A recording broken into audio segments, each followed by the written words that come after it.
Your brain made you say it. Your brain made you say it. No, that's just a logical necessity of your position. If your brain is nothing more than physical chemical reactions, no matter what you say, I can respond with, your brain made you say that. There is no way to determine truth if chemical reactions lead to other chemical reactions. That doesn't mean truth. You yourself said you got to appeal to something outside of yourself, yes. Which means... Brains are capable of appealing to things outside of themselves. You're abandoning your own naturalism. No, I'm not. Yes, you are. This video is titled Christian Apologetics Destroys This Atheism's Logic.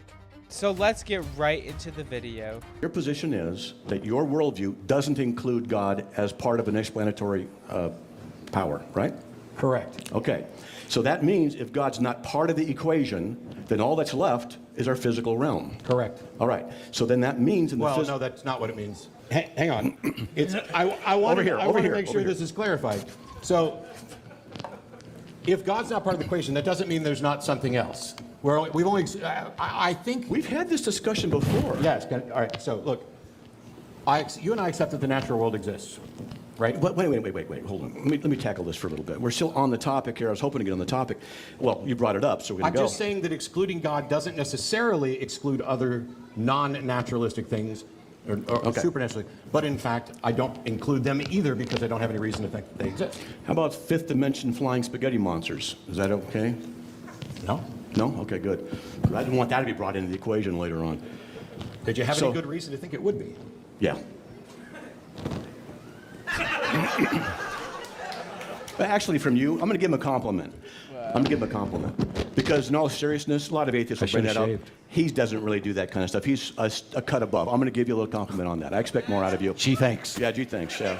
No, he's going to say, aw, shucks. Yeah, that'll be better. Well, you're a cut above Cy Tenberg and Kate. Oh, well. Okay, can we just get back to fun now? Aw, shucks. She was watching on the live stream. Oh, hi, Cy. Love you. Love you, Cy. All right.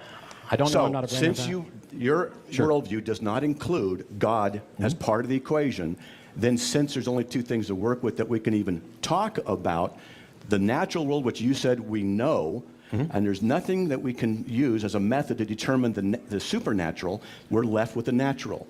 So your worldview necessitates the working of the natural. Yes. Therefore, I'm working within that. The worldview of the world has the physics, laws of chemistry, etc. Our brain works on physics, laws of chemistry, etc. How does a physical brain therefore produce proper logical inference if one chemical state leaves another chemical state, and that's what our brains are? So, like I said, there's no guarantee that any particular brain is going to actually reason correctly. And what I will say is that logic is not something that is, or the foundations of thought aren't something that are produced by a brain. They are truths that we recognize.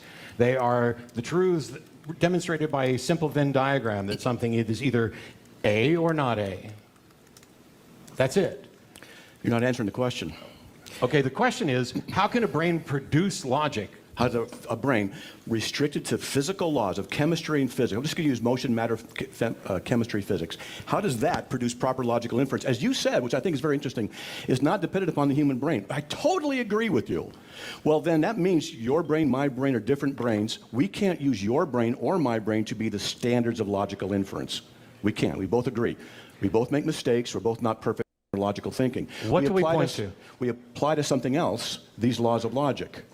Now, the issue is the physical brain. Yeah, they're outside of ourselves. Correct. The physical. Oh, there you go. It's that they don't exist as things. Yes. They are not contingent upon any individual's thought. They don't exist as a thing. So my question is, how does the physical brain, where one chemical state relates to another chemical state or changes to one, how does it produce proper logical inference? Does it?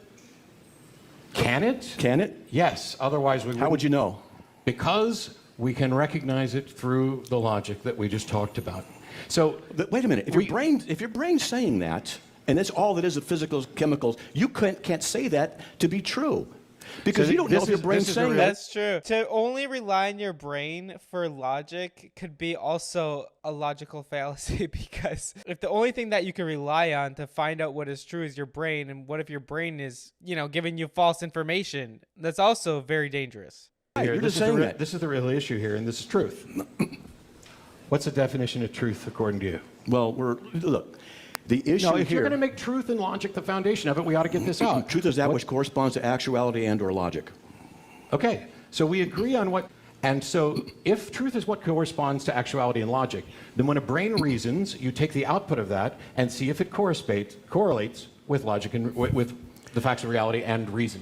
But the problem is, if you are in a cage of physical chemical reactions, Yes. you cannot ascertain whether or not those conclusions properly relate to the truth. So the assessment doesn't have to be done solely, which is why science relies on independent affirmation. Now, you can say, and I will agree, at the end of the day, maybe all of us are wrong. And you know what? I agree. It's not impossible that we could all be wrong. But the question is, I see no way around that problem. I am stuck dealing with the reality that I deal with on its rules, under my understanding.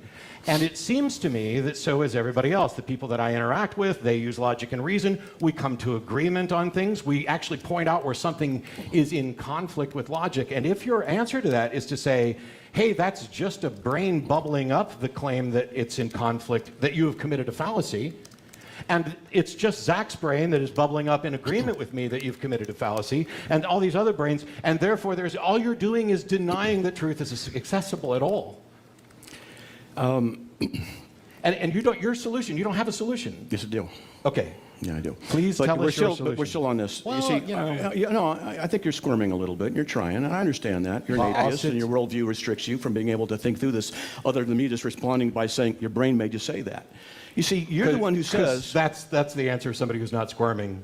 Your brain made you say it, your brain made you say it. No, that's just a logical necessity of your position. If your brain is nothing more than physical chemical reactions, no matter what you say, I can respond with, your brain made you say that. There is no way to determine truth if chemical reactions lead to other chemical reactions. That doesn't mean truth. You yourself said you got to appeal to something outside of yourself, yes. Which means... Brains are capable of appealing to things outside of themselves. You're abandoning your own naturalism. No, I'm not. Yes, you are. My naturalism... Sheesh, that's good. From an atheistic worldview, if it's only physical, material, your brain made you say it by the wiring and the evolution of what you were born to do. You have actually no free will. Preclude the fact that Zach is there to tell me that I'm wrong. It doesn't preclude the fact that you're outside of me to tell me that I'm wrong. That's fine. That's part of naturalism. That's fine, but that's not the issue. The issue is the laws of logic, which are not dependent upon physical brains.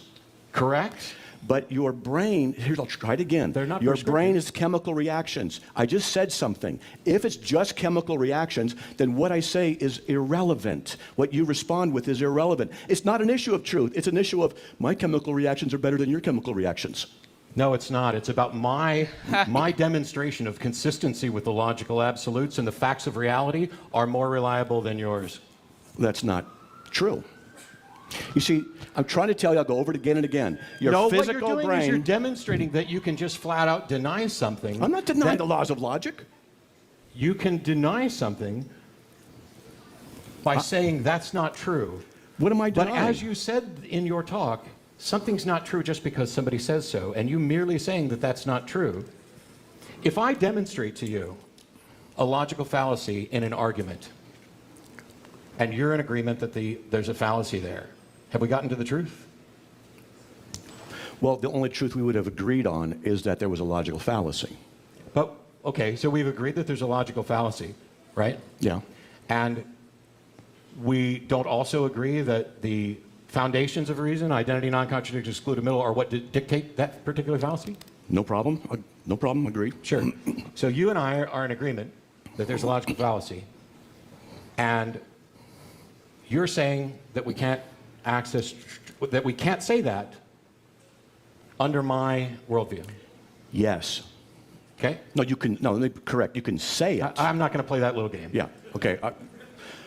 Good. You can say it, but that's not the issue. I know what you're getting at. The justification from that worldview, that's the issue. Here's My the thing. worldview, I can justify it. Your worldview, you can't. Let's go over it again. We'll get A to whether chemical state that leads to another chemical state doesn't produce proper logical inference. We'll get to whether or not you can justify it, but here's the thing. We have two different worldviews. Yes? Okay? And yet you just agreed that we can agree about a logical fallacy. Of course we can. Which demonstrates that I can, in fact, be correct about a logical fallacy. Of course you can. Okay? That's not the issue. Okay. The issue isn't that. Let me try it again. You have one chemical state that leads to another chemical state in the brain. This is your worldview. And yet you're going to say this interaction and this change, I'm going to oversimplify, baking soda and vinegar. That's not an oversimplification, but something we can relate to. There it is, fuzz. Does that produce proper logical inference? Of course not. But if your worldview is comprised of a world of physics and chemistry and motion and matter, then that's what it reduces to. You cannot justify the laws of logic in that worldview. Okay, no. Why are we talking about whether or not you can justify the laws of logic when I said I presuppose them? That's so good. But if there's a God and he's given us a soul, and we're not just relying on chemical reactions, but the ability to have a free will and to choose whether or not we want to do good or evil, to live for God or not to live for God, that is good. When I say I presuppose these, gotcha. I'm already acknowledging You're presupposing them. Yes. I got that. Let's try it again. Your worldview cannot account for them. What difference does that Let make? me finish. Why would you presuppose something that you can account for? Of course it can't account for it. I'm trying to say this. Your worldview refutes itself. How? Because my worldview is that I presuppose this because I can't account for it. When you have a chemical state that leads to another chemical state, it doesn't guarantee proper logical inference. Now, let me finish. Therefore, what it means is your conclusions can't be trusted as being correct. Wrong. And they can be trusted for being correct how do you know? because I am How do you presupposing know? it. You don't, if you just How? keep... How if can you- it be? Wow, it's perfect. Okay, go. Here's the thing. We'll backtrack a second, because the police are coming to haul us away. I acknowledge that I cannot give an account for the logical absolutes. My position is also, I don't see how anyone or anybody or anything could account for the logical absolutes. The reason I wanted to ask about truth is because you have in all of your objections here an implication that there must be absolute certainty. Implication? Implication. Sorry. That there must be absolute certainty, which I've already pointed out is not the case, that you can have reasonable positions, probabilistic positions, that don't require absolute certainty, which is why I was asking about the definition of truth. If I say, my worldview does not account for this, I'm also willing to say, I've never been presented with any explanation from any worldview that could account for this. What I hear is somebody saying, my worldview can account for it because I have an invisible friend who's perfect and can't account for these. Or, my worldview can account for this because I have something that I can't demonstrate to be true, which serves as a necessary and sufficient account of this thing. That is just an assertion. It is not a demonstration of truth. It's not a demonstration that your worldview can account for it. Saying you can account for it, don't make it so. Hey, there goes your brain chemicals reacting again and saying stuff. Really? I have to make this point. This is what you're saying. We have 2 minutes left in our conversation. Thank your God. I can see why you'd want that over. No.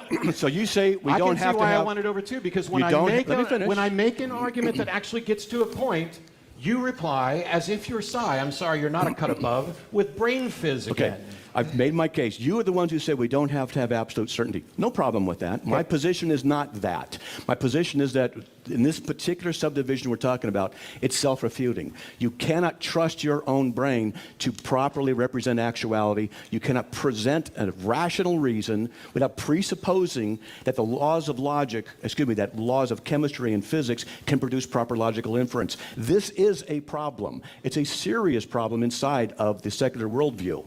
That's the position, and you're not tackling that particular position. You jump into the area where we both basically agree. Of course you can use logic.